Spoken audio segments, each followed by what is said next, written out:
Thank you దివ్య గారు, thank you so much. And ఇప్పుడు మా సెన్సేషనల్ డైరెక్టర్ కరుణ కుమార్ గారిని మాట్లాడవలసిందిగా రిక్వెస్ట్ చేస్తూ ఉన్నాం. లేదు, సారీ అండి. ఓకే, ఓకేనా, ఇప్పుడు మీకు భయం లేదుగా. గుడ్ ఈవినింగ్, అందరికీ నమస్కారం. విచ్చేసిన పాత్రికేయ మిత్రులందరికీ థ్యాంక్ యూ. ప్రతిసారి ఏదైనా ఒక మంచి ప్రయత్నం చేసినప్పుడు, ఒక మంచి సినిమా తీసినప్పుడు మీరు మాత్రమే ముందుకు తీసుకెళ్ళగలన్న ధైర్యంతో మీ అందరినీ పిలిచి ప్రతిసారి నేనేం చేశాను, ఏం చేయబోతున్నాను అనేది చెప్తూనే వస్తున్నాను. ఈసారి కూడా కొత్త ప్రయత్నం చేశాను. కొత్త ప్రయత్నం అంటే ఈ సినిమాకి అంటే ఇప్పుడు మాట్లాడిన వాళ్ళు లేకపోతే మీరు చూసిన ట్రైలర్ ఏదైనా సరే, ఈ సినిమా కథ అనేది యాక్చువల్గా చీకటి అనే నేను రాసిన లిటరేచర్ కోసం రాసిన కథ. అది చీకటి అనే కథ చదివిన తర్వాత రవి గారు చూసి ఆ కథ చదివి ఇది సినిమా చేద్దాం అన్నట్టుగా అన్న తర్వాత మొదలైనది ఇది. అయితే ఈ కథ రాయడానికి కానీ ఈ సినిమా తీయడానికి కానీ ప్రేరణ ఏంటంటే ఆకలి, నిద్ర, సెక్స్, భయం, ఈ 4 మన బేసిక్ ఇన్స్టింక్ట్స్ మనిషికి. అంటే మనిషితో పాటు భూమి మీద ఉన్న అన్ని జీవరాశులకు ఈ నాలుగింటి మీదే మనం కంప్లీట్గా జీవరాశి తాలూకా మనుగడ జరుగుతుంటుంది. దీనికి కాకుండా కొత్తగా సృష్టించింది ఏదైనా సరే మనిషి తప్ప మిగతా ఏ జంతువుకి కానీ కీటకానికి కానీ వేరే ఎటువంటి జీవరాశులకు కూడా లేవు. మనిషి మాత్రమే ఈ 4 నుండి బయటకు వచ్చి ఇంకా చాలా విషయాలు సృష్టించాడు. అంటే డబ్బు కానీ లేకపోతే ఎనీథింగ్ ఈరోజు మనం చూస్తున్నాం ఏదైనా సరే. సరే, దాన్ని నాగరికత నచ్చు అంతా వేరే సబ్జెక్టు.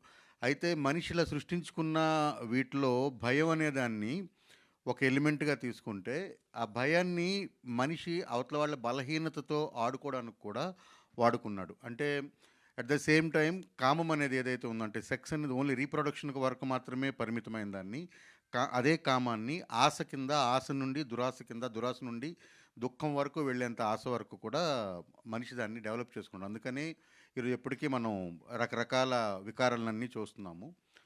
సో ఈ ఆశలో మనిషి వెతుకులాటలో, పరిగెట్టడంలో, జీవితంలో ఏదో సాధించాలన్న దీంట్లో ఒక నార్మల్ లైఫ్ లీడ్ చేసేవాళ్ళు మనలో 90 మంది ఉంటే మనకు తెలియకుండా ఓ 10 మంది ఒక చీకటి ప్రపంచంలో బతుకుతున్న వాళ్ళు ఉన్నారు. మనందరికీ తెలుసు. అంటే ఒక 2.5-3 ఏళ్ల కిందట మదనపల్లిలో ఒక బాగా చదువుకున్న ఉన్నత విద్య చదువుకున్న ఒక ఆవిడ 2 పిల్లల్ని నోట్లో చెంబులు పెట్టి డంబులతో కొట్టి చంపేసి ఇంకో 3 రోజుల్లో వాళ్ళు లేచొస్తారని చెప్పిన సంఘటన మనందరికీ తెలుసు. అలాగే పాత బస్తీలో ఒక ఫ్యామిలీ, తర్వాత 11 మంది కలిసి ఒకే ఇంట్లో ఉరేసుకోవడం. ఈరోజు జరిగిన ఇందాకే నాగేష్ గారు ప్రస్తావించింది, ఒక తల్లి 2 కూతుళ్ళతో కలిపి సూసైడ్ చేసుకోవడం, తర్వాత సొంత కూతుళ్ళని కొడుకుల్ని నరబలి ఇవ్వడం, తర్వాత చేతబడి పేర్లతో ఇచ్చేయడం. ఇదంతా ఎక్కడి నుండి వస్తుందని అంటే ఓన్లీ దురాశ. అంటే ఇది మనకు తెలియని ఒక చీకటి కోణం ఇది. ఇందులో కొంచెం అంటే పెద్దగా హాని లేకుండా ధనం వరకు జరిగే హాని ఏంటంటే ఇప్పుడు ఈ ఎంఎల్ఎంలు అంటే మల్టీ లెవెల్ మార్కెటింగ్లు, తర్వాత ఇదేదో ఉంటే మీ ఇంట్లో ఉంటే బాగుంటుందని రైస్ పుల్లింగ్ కాయిన్ అని, శాండ్ బోవా 2 తలల పాము అని, ఇలాంటి మోసాలన్నీ జరుగుతుంటే ఇది కాకుండా నువ్వు ఈ పూజ చేస్తే నీకు ఇది డబ్బు కలిసి వస్తుంది, ఈ పూజ చేస్తే నీ పవర్ నిలబడుతుంది, ఈ పూజ చేస్తే ఎలా ఉంటుంది అలా ఉంటుందన్న వాళ్ళు చాలామంది ఉంటారు. మనందరిలో కూడా నాకు తెలిసి స్ట్రాంగ్లీ బిలీవ్ ఇక్కడ కూర్చున్న వాళ్ళందరికీ మన ఫ్యామిలీస్లోనో మనకు తెలిసిన ఫ్యామిలీస్లోనో ఒక్కళ్ళైనా కనీసం ఉంటారు. వాళ్ళు ఏంటంటే మనం రెగ్యులర్గా చేసే పని చేయడానికి ఇష్టపడరు. వాళ్ళు ఎప్పుడు ఏం అడుగుతున్నా సరే వాళ్ళు ఏం చెప్తారంటే నేను ఇంకో 2 సంవత్సరాల్లో నాకు 300 కోట్లు వస్తాయి, 400 కోట్లు వస్తాయి, నేను ఒక పని మీద పని చేస్తున్నానని చెప్తారు. ఇందులో క్షుద్ర పూజలు చేసేవాళ్ళు ఉంటారు, తర్వాత ఏదో తెలియని ఒక రాయి గురించి వెతుకుతున్న వాళ్ళు ఉంటారు. ఇలాంటి వాళ్ళు అంటూ ఉంటారు చూసారా.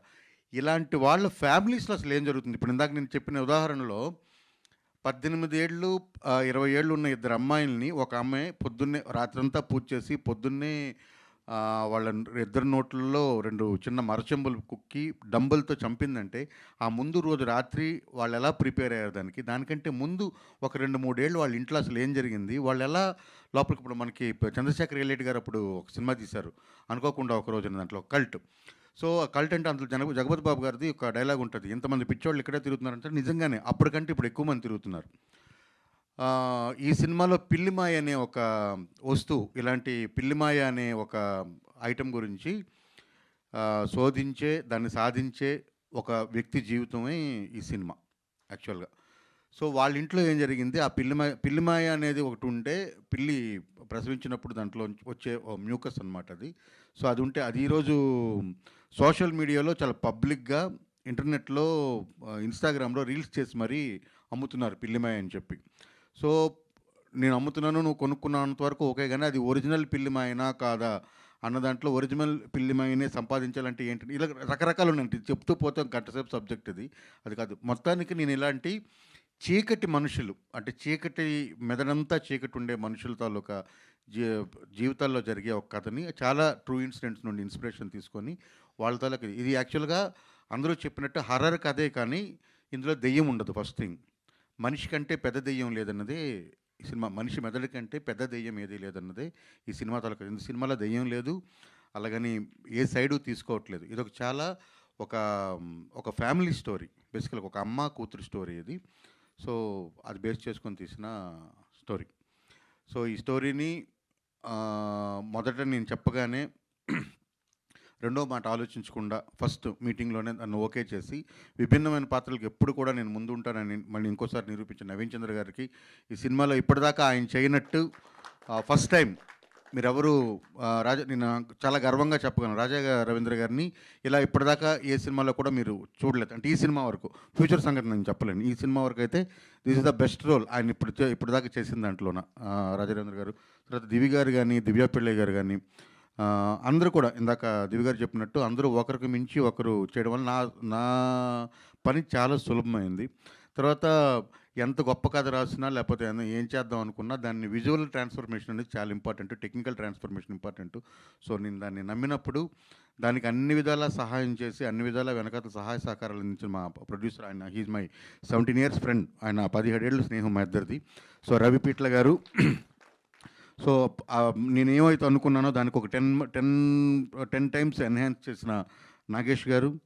అండ్ మ్యూజిక్తో ఇందాకే చెప్పాను, అంటే మనం మొదలు పెట్టడానికంటే ముందు చెప్పాను, దీనికి 50% హీరో అజయ్ గారు. సో తన మ్యూజిక్తో ఈ సినిమాని నెక్స్ట్ లెవెల్కి తీసుకెళ్లారు. సో ఎడిటర్ మార్తాండికి వెంకటేష్ ఎక్కడ కూడా ఏది కాంప్రమైజ్ అవ్వలేదు. ఇలాంటి సినిమాలు అరుదుగా వస్తాయని అయితే 100% చెప్తాను. ఈ కాన్సెప్ట్ ఇప్పటిదాకా ఇండియన్ సినిమాలు అయితే రాలేదు, ఈ జోనర్. అందుకని దీనికి సైకలాజికల్ హర్రర్ అన్నాం. ఈ సినిమా చాలా డిస్టర్బింగ్గా ఉంటుంది, ఇంటికి వెళ్ళేటప్పుడు మీరు టేక్ అవే ఖచ్చితంగా ఉంటుంది ఒక 3-4 రోజులు. బట్ ఇలాంటి సినిమాలు ఖచ్చితంగా రావాలి. నవీన్ గారు ప్రతిసారి, అంటే ఒప్పుకున్న రోజు నుండి సెట్లో పనిచేస్తున్నప్పటి నుండి సినిమా అయిపోయిన తర్వాత కూడా ఇప్పటిదాకా కూడా ప్రతిసారి ఇలాంటి కథ మనం చెప్పాలి సార్, ఇలాంటి కథ మనం చెప్పాలి సార్ అని ఒక 100 సార్లు చెప్పుంటారు. ఎందుకంటే ఈ కథలు ఖచ్చితంగా చెప్పాలి. చెప్తే ఇటువంటి అంటే ఈ మూఢనమ్మకాలు ఏవైతే ఉన్నాయో, మూఢనమ్మకాల పేరుతో మన జీవితాలని మనమే నాశనం చేసుకుంటున్న ఫ్యామిలీస్ ఎలాంటివైతే ఉన్నాయో, అది మన పక్కింట్లో ఏం జరుగుతుందో కూడా మనకు తెలియదు. అలాంటివి ఏవైనా ఉంటే అందులో ఒక్కరిద్దరికైనా సరే అరే మనం ఇదే తప్పు చేస్తున్నాం కదా అని అనిపిస్తుందని ఒక నమ్మకం. అంటే సినిమా ఎవరిని మార్చదు, సినిమా ఎవరికి మెసేజ్లు ఇవ్వదు, అది అయితే నేను నమ్ముతాను. బట్ సినిమా చేయగలిగిన పని ఏంటంటే చాలా శక్తివంతమైన మీడియా అది. సినిమా ద్వారా ఇక్కడ ఒక తప్పు జరుగుతుందని టార్చ్ చేసి చూపించవచ్చు, సినిమా టార్చ్ వేయగలదు. సో అది నేను సమర్థవంతంగానే చేశానని భావిస్తున్నాను. ఈ జర్నీలో నాకు నా డైరెక్షన్ టీం అందరూ ఒకసారి టక్కున వచ్చి వెళ్ళిపోవాలి ప్లీజ్. భువన్, కళ్యాణ్, ధ్రువ, మహిమ అండ్ రమణి, సాయి వచ్చాడా? Sai come come come come, Pavan, అందరు రావాలి.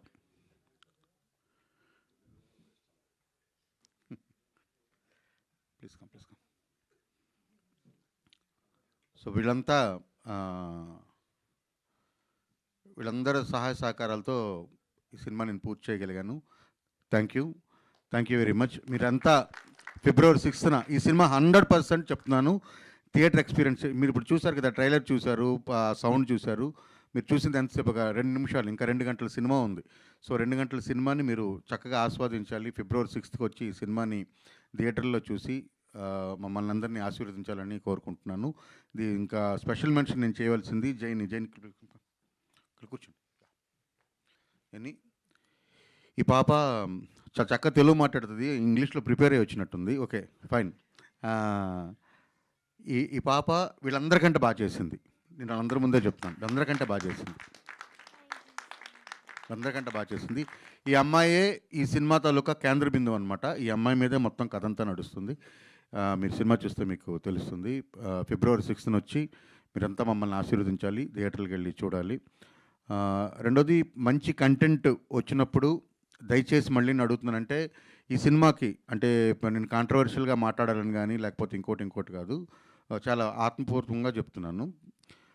ఈ సినిమాకి ఏం బడ్జెట్ పెట్టాలో ఆ బడ్జెట్ పెట్టి తీసిన సినిమా.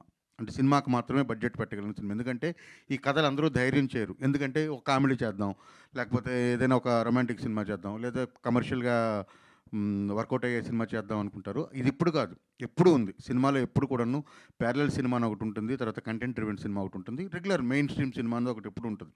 సో ఈ సినిమాలు చేస్తూ ఉండేవాళ్ళు ఉంటేనే సినిమా అన్నది ముందుకెళ్తూ ఉంటుంది. అంటే అన్ని జోనర్స్ని ఎక్స్ప్లోర్ చేయాలి. సో మనం ఇప్పుడు మాట్లాడుకుంటున్న గొప్ప గొప్ప సినిమాలన్నీ ఒకప్పుడు సరిగ్గా ఆడిన సినిమాలు కాకపోవచ్చు, మనకు తెలియకపోవచ్చు. మన దాంట్లో చూసుకుంటే నేను వరల్డ్ సినిమా పక్కన పెడితే తెలుగులో చూసుకుంటే ఇంతకుముందు ఎప్పుడో ఏమీ కాని సినిమాలని రిలీజ్ చేసినప్పుడు ఇవన్నీ కల్ట్లు క్లాసిక్లు అనుకుని ఉన్నాయి. సో సినిమా అనేది ఎప్పుడు ఒక ప్రవాహం. సో ఈ సినిమాకి ఏంటంటే ఈ సినిమాకి ఎంత కావాలో అంత బడ్జెట్టే పెట్టడం జరిగింది. సో ఆ బడ్జెట్ పెట్టి ఆ బడ్జెట్తో ఈ సినిమాని చేసాము. చాలా మంచి సినిమా చేసాము, ఇంటర్నేషనల్ క్వాలిటీతో చేసాము. అయితే నా స్పెషల్ రిక్వెస్ట్ నా ఇదేంటంటే ఈ సినిమాకి మీరందరూ ఊపిరిపోయాలి. సో బీయింగ్ ఏ ఫార్మర్ నేనంటే ఇంతకుముందు నేను కూడా జర్నలిస్ట్గాను కాలమిస్ట్గాను పనిచేసిన వాడిని, కథలు చెప్పాలన్న తపంతో ఉన్నవాడిని. సో నేను ఇంకో మంచి సినిమా చేయాలని అనుకుంటే ఈ సినిమా ఆడాలి, లేకపోతే నేను చేయలేను. సో ఒక 4 సినిమాలు చేసిన తర్వాత నేను అలసిపోతాను. ఇంకా నేను కూడా ఇంకేం చేయాలనుకుంటే నేను అది చేయదలుచుకోవట్లేదు. దయచేసి మీరంతా కూడా మంచి సినిమాని పుషప్ చేస్తే, ఎందుకంటే మీరు మాత్రమే చేయగలరు, మీ చేతుల్లో మాత్రమే ఉంది. ఓకే, డబ్బులు ఇచ్చి రివ్యూలు రాసుకోవడమో, లేకపోతే డబ్బులు ఇవ్వట్లేదని సరిగ్గా రివ్యూ ఆగిపోవడమో, లేకపోతే ఊరికినే వాళ్ళ విజ్ఞాన ప్రదర్శన కోసం రివ్యూలు ఇచ్చేవాళ్ళు, తర్వాత వరల్డ్ సినిమాను మొత్తం అపోసన పట్టినట్టుగా సలహాలు ఇచ్చేవాళ్ళ గురించి కాదు. బట్ నేను ఇక్కడ చూస్తే నేను ఎందుకంటే పిఆర్ఓ కూడా అదే చెప్పాను. సో సినిమా పట్ల ఇంట్రెస్ట్ ఉన్నవాళ్ళు, సినిమాలో ఎకో సిస్టంలో ఉన్న వాళ్ళని మాత్రమే మనం పిలుచుకుందాం, వాళ్ళతో మనం మాట్లాడదాము, వాళ్ళని రిక్వెస్ట్ చేయడానికి ఉంటుంది అని చెప్పాను అనమాట. సో దయచేసి మీరంతా కూడా ఈ సినిమాని చూసి సినిమా బాగున్నట్లయితే దీన్ని కనీసం మీరు ఊపిరోదాలి. ఇది నా సైడ్ నుండి request. Thank you very much మీరంతా వచ్చినందుకు. Thank you very much. Thank you Karuna Kumar గారు, thank you so much. And for ష్యూర్గా ట్రైలర్ అయితే మమ్మల్ని అందరినీ అట్రాక్ట్ చేసింది.